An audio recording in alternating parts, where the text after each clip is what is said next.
Hey blade fans, we're back again. This old sword's with you, and I have a new one, and it's not even a high-end one. Figure I'd give you a break from those $300 knives coming out of Bestech and Kombu. And here we have more of one in line with the budget level of purchasing. It's a $79 knife. It is a Kansept creation. It is designed, interestingly enough, not by a single individual, but by another company. So I'm told this is designed by Koch Tools, K-O-C-H. If you go to their website, Koch Tools, you'll see some interesting stuff out there and some blades that they designed, and I'm not sure who the OEM is, and I'm not sure who the OEM for this one is, apparently Kansept. Anyway, it is a claw style blade. There are about 5 or so different handle colors you can get it in, including micarta that bumps the price up $10 more. We'll call this really I was going to call it a karambit, but really there's no ring.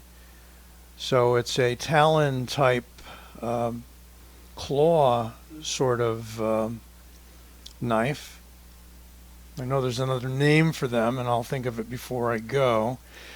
Why the orange handle? I don't know. I had other options. I had green, I think, and black, and the micarta and the green micarta, all kinds of stuff. But for some reason, I saw the combo and I just felt that it fit. They all have blacked out blades, and it's, a Raptor style claw, which can serve utility functions. They compound grind it, interestingly enough, but it doesn't really change the edge geometry. Pretty much the same, so you get up to about there, and I don't know if you'd ever sharpen it up that high. Comes through fairly sharp. There's your Kansept logo.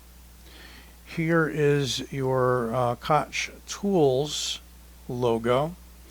It has an interesting double set of fullers, which can be used to finger flick it out.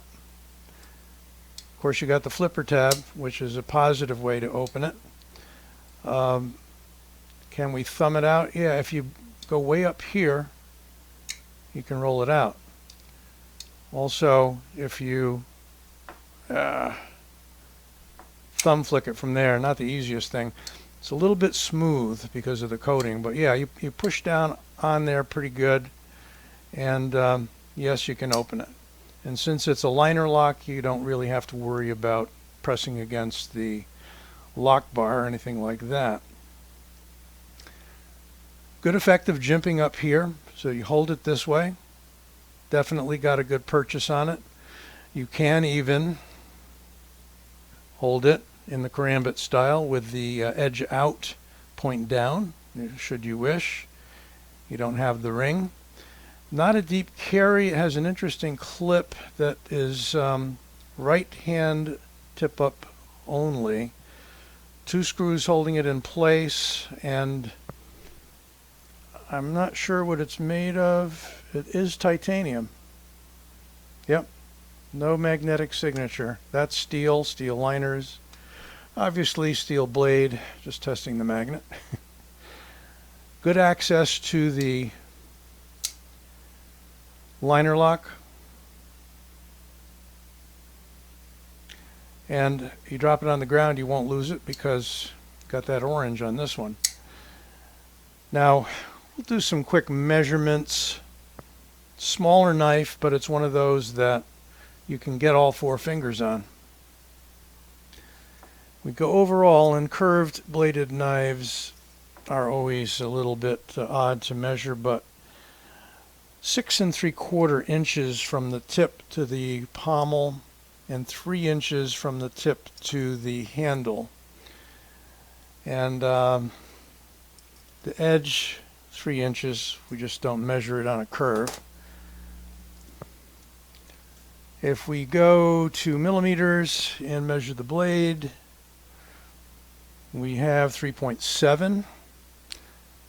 If we measure the blade in inches, we get 0.13.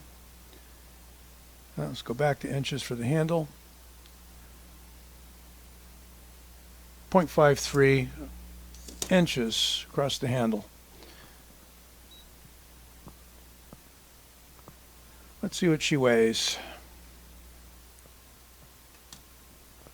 And we have 3.8 ounces. So, appropriate weight for the size pretty much. Is it weight relieved? Let's take a look. Absolutely. Heavy skeletonizing, and they're able to keep that weight way down. Very nice. I'm not sure what the coating is, whether it's a Cerakote or what have you. As I say, 154 cm on the blade. You can open it like that as well. Pretty stiff detent. Can you feel it? Nope, not quite. Swings right out. Nice action on bearings. Pretty much with a shake, drop shut. You have that interesting ball style ramp, I want to call it that, on the or contact point on the clip. Pretty stiff clip. And it's pretty thin if it is titanium, and it does appear to be. So you've got some flex built into it. Fairly easy in and out of the pocket. I haven't tried it too many times. This landed pretty much yesterday with a bunch of other stuff. Cool thing is that here you have a $79 knife, and what Kansept is doing is still giving you the pouch, still giving you the little drawer style box. It's a box, right? Whoa. Yeah, there's my label. There's all the info that you need. Now here's something interesting.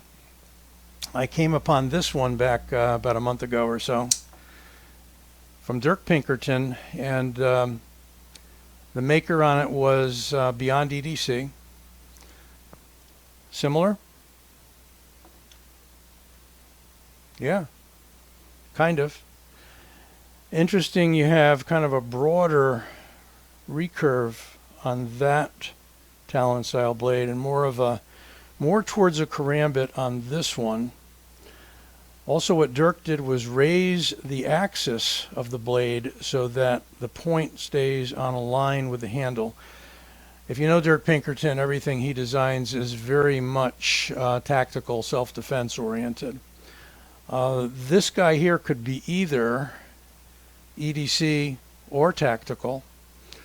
Little different handles, about the same length of the handles, but you've got a little bit longer blade on this guy. And I happen to like this design very much. Deep carry clip, reversible. Got a little more feature rich on this one, other than the fact that it is in, I think it's in VG10. I'll have to pull it out of the camera to see. It's very tiny. Yeah, it's, wow, I can barely read that. Believe it's VG10. Tiny, tiny, tiny type. Right in there. So VG10 on this one may be not quite as good as 154 cm, but a similar size and style of blade. Still kind of a raptor's claw thing. You can do utility work with it like that. Again, you got those interesting double fullers, but unlike the Gara, which I just showed you by Pinkerton, you do have the flipper tab. And on the Gara, you have a little bit more prominent fuller with a sharper shoulder. But still, finger flicking this is really no problem. Always easier in some of these knives to finger flick than it is to thumb roll, but you can do that. So you got really three methods of opening this. It's when they coat them and don't cut those shoulders sharp on the fullers that your thumb can run off a little bit. But I thought the you know, what got me when I first saw it on the White Mountain knives was the double fuller and the compound grind. Even though the compound grind is pretty much cosmetic, it might make this a little bit steeper here and a little bit finer here, and it probably does, just because of the material removed in the process. Pretty simple pivots, T8s on both sides. Haven't tried adjusting or taking it apart. Action was pretty excellent right out of the box. Wide open construction in the back, no backspacer. And again, pretty smooth action. So that is the KTC3 by Kansept Knives, design by Koch Tools. Thought you'd find this interesting, and I'll leave you the link to purchase this on White Mountain Knives. Don't forget, use the discount code OLDSWORD and you'll immediately drop 10% off the checkout price, and it's free shipping and no tax, always from White Mountain. Don't forget to give this video a like and subscribe. Be back with you soon.